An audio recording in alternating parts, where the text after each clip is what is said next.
And that's why I skip leg day. Oh, hey, NATO family. Hope things are going well. Principal Stalford here.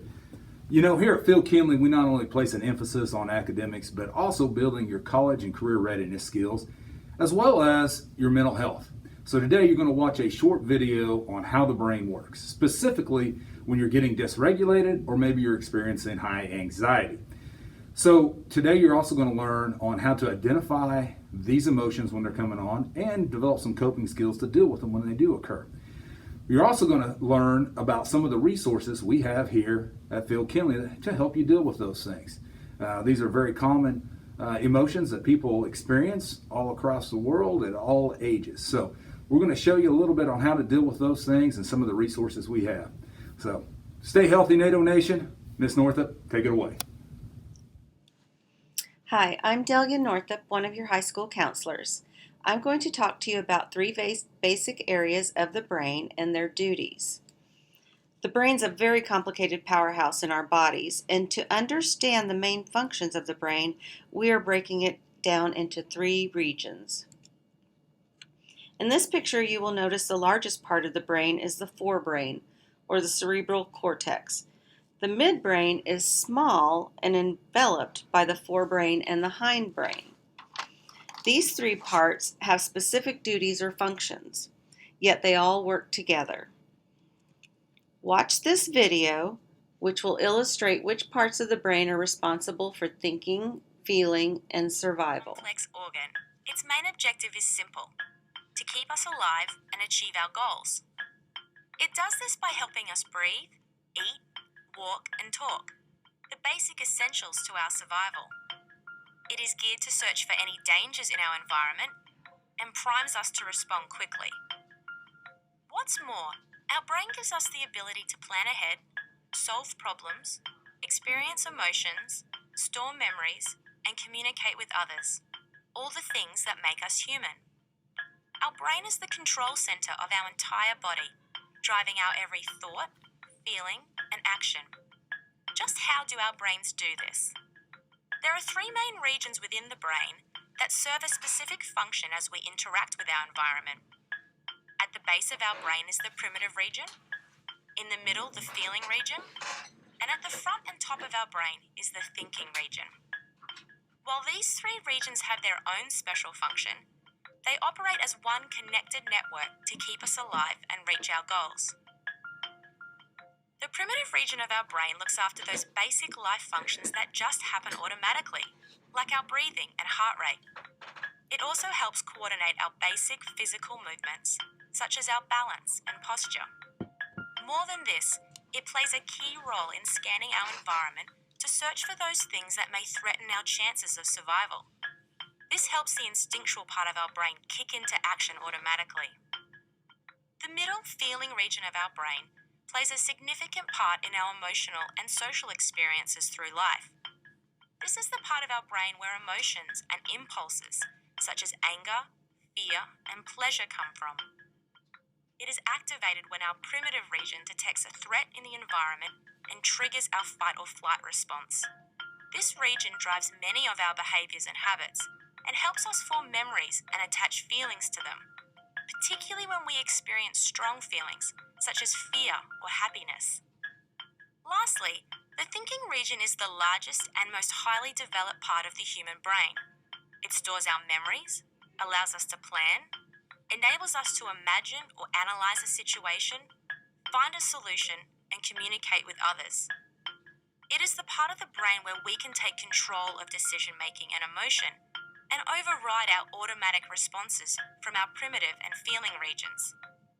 Our thinking region gives us our likes, dislikes, hopes, and ambitions, those things that make us uniquely human and different to all other animals on this planet.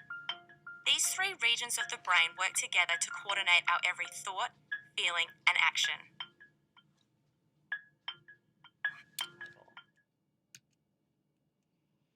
So you have seen the video that taught you about the three areas of the brain. You have your forebrain for thinking, helps you reason and solve problems.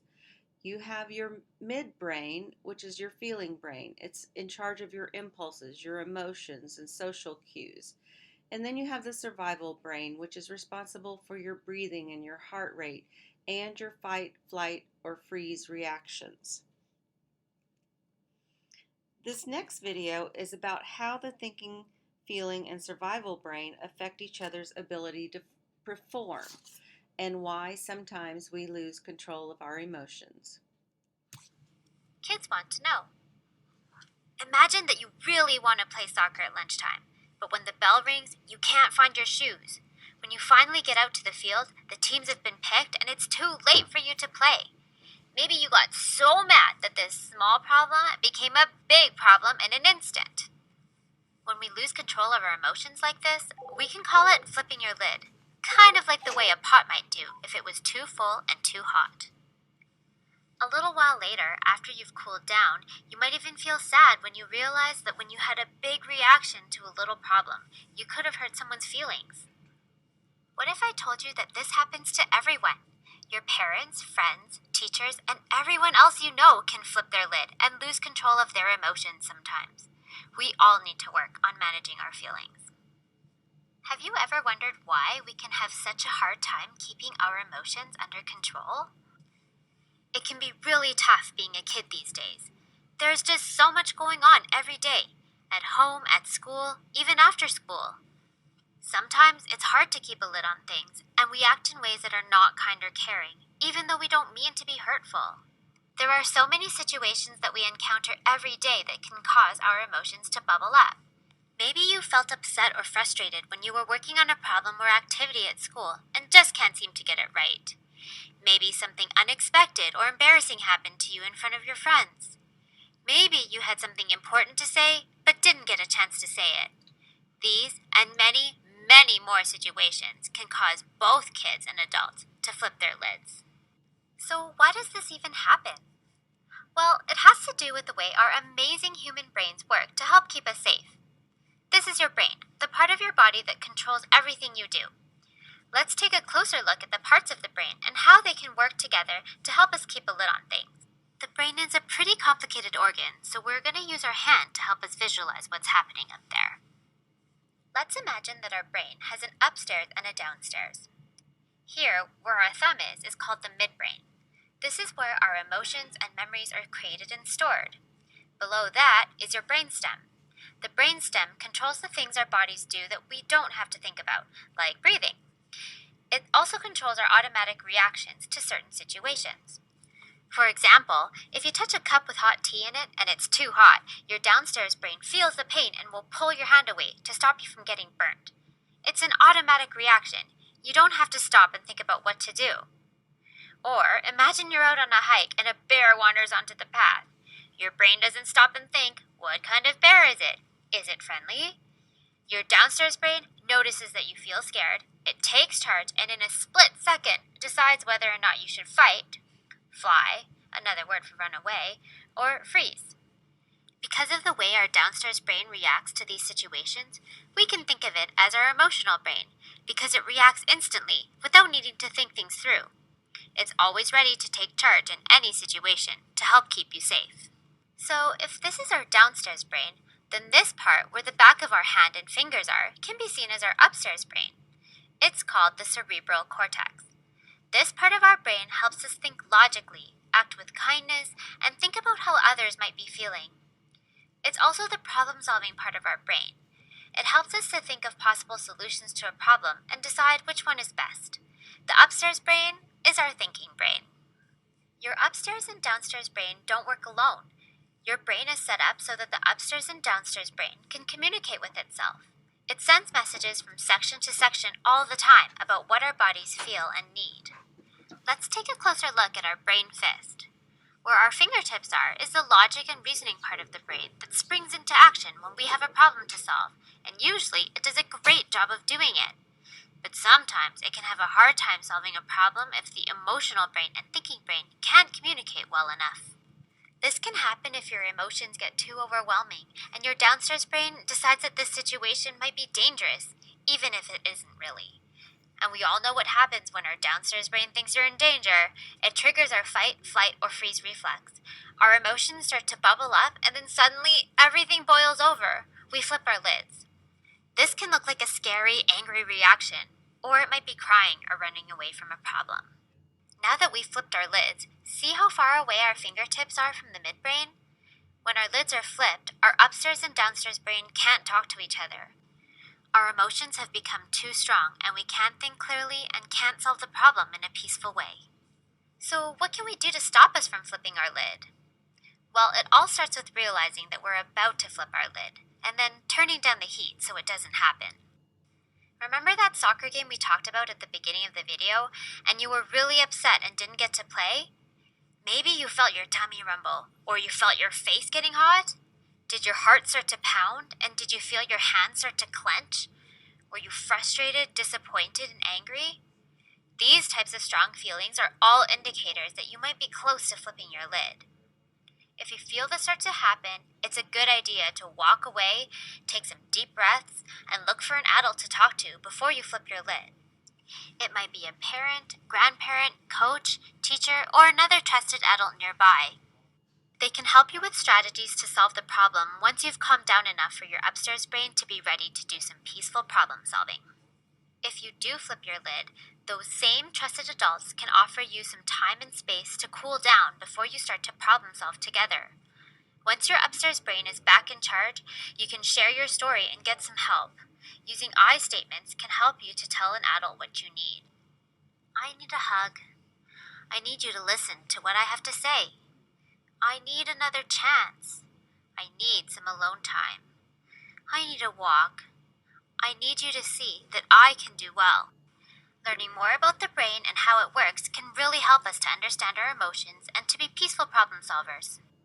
When we listen to our bodies and our brains, we can turn the challenges of being a kid into opportunities to learn and grow. Thanks for watching! If you're interested in learning more about the brain and how to manage emotions, some resources are linked in the description box below. Hello, I'm Mr. Lopez, and in this portion we will talk about the heat index, emotions, and regulations. As you can see on your screen, it shows the heat index. You have F1, F2, F3, F4, and F5. It starts out white, the tornado's small, and your F1, but as you continue to go to F5, you can see that it starts to get darker, the tornado starts to get bigger. It's important to recognize and realize that not everybody looks the same whenever or feels the same when as you become distressed. When we hear the word emotion, most of us think of love, hate, happiness, or fear. Those strong feelings we experience throughout life. Our emotions are the driving force behind many of our behaviors, helpful and unhelpful. Just where do our emotions come from? Our brain is wired to look for threats or rewards. If one is detected, the feeling region of the brain alerts us through the release of chemical messages. Emotions are the effect of these chemical messages traveling from our brain through the body.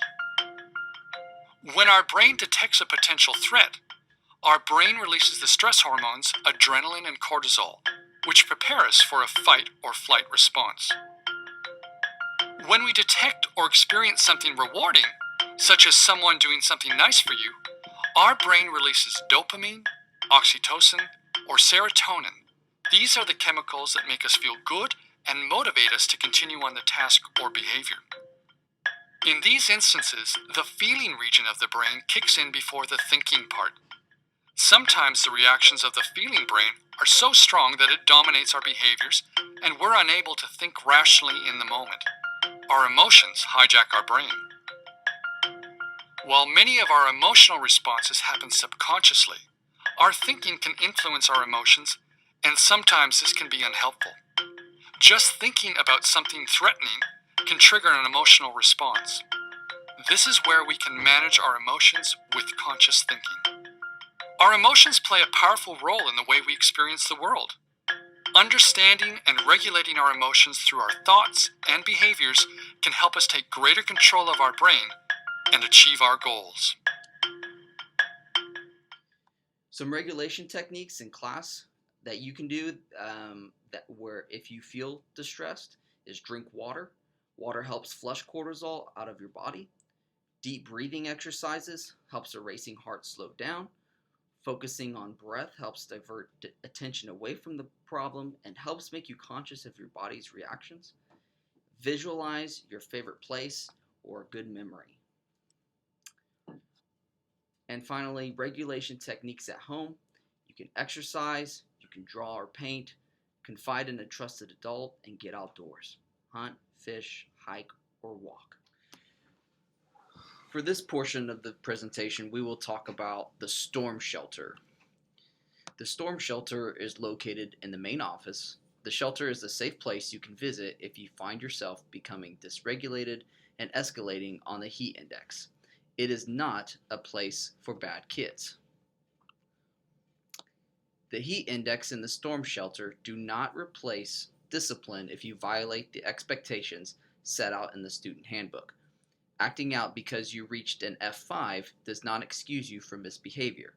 If you hit an F3, it would be appropriate to visit the shelter and take a few minutes to use your coping skills to calm yourself down. While in the storm shelter, some coping techniques you can use are puzzles, coloring, white noise, music, talk to a counselor, read, or write in a journal. The storm shelter procedures are as follows. Ask to be excused. Make sure an adult knows you are in the shelter. That could be either Mrs. Jones, Mr. Lopez, Mrs. Northup, Mrs. Spear, Mrs. Van Buren, or Mrs. Viets. Take 10 minutes to regulate yourself. Check in with one of the counselors before you go back to class. If someone isn't immediately available, let Mrs. Jones or Mrs. Van Buren know you are leaving. A counselor will follow up with as soon as possible to make sure you are okay to get your feedback on your heat index and coping skills.